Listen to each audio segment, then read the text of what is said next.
পরিণতি ৩৬ দিনে আসলেও এর পিছনের ইতিহাস অনেক লম্বা। হাজার হাজার মানুষের রক্ত এবং তাদের নির্যাতনের ইতিহাসের উপরে দাঁড়িয়ে আছে আজকের বাংলাদেশ।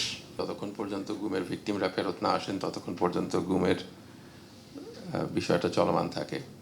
মানবতা বিরোধী অপরাধ বিচারের চেষ্টা হচ্ছে, আমাদের প্রসিকিউটর আছেন,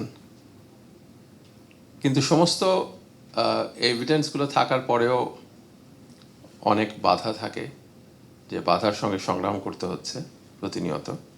আমাদের গুম কমিশন অসাধারণ কাজ করেছে, 2টা রিপোর্ট দিয়েছে, 3য় রিপোর্টের অপেক্ষায় আছি। রিপোর্টই কিন্তু সব শেষ হবে না, এবং তারাও সব শেষ করতে পারবেন বলেও মনে করি না। নাগরিক সমাজের কাজ থাকবে অনেক বেশি এর পরেও।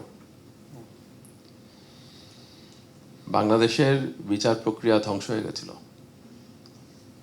এবং আমরা অনেকেই সেটা তার অবস্থার স্বাদ গ্রহণ করেছি।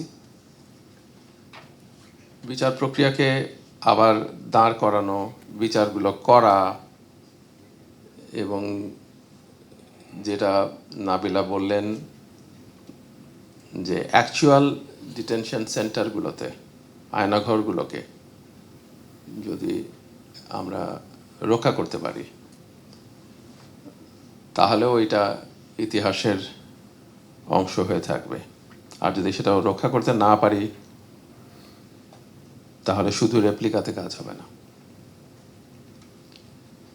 বাংলাদেশের মানুষ অন্যায়ের বিরুদ্ধে লড়াই সংগ্রাম করেছে, কিন্তু এইবারের 15.5 বছরের লড়াইটা ছিল অনেক দীর্ঘ এবং অনেক ভয়াবহ।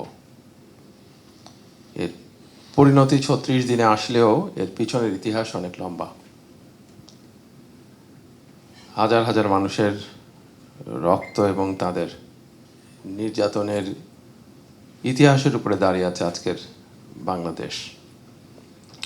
আমি বিশ্বাস করি এবং জোরালোভাবেই মনে করি যে OHCHR এর ঢাকা যে মিশন এবং গুম কমিশনের যৌথ উদ্যোগে আমাদের বাংলাদেশের মানুষকে,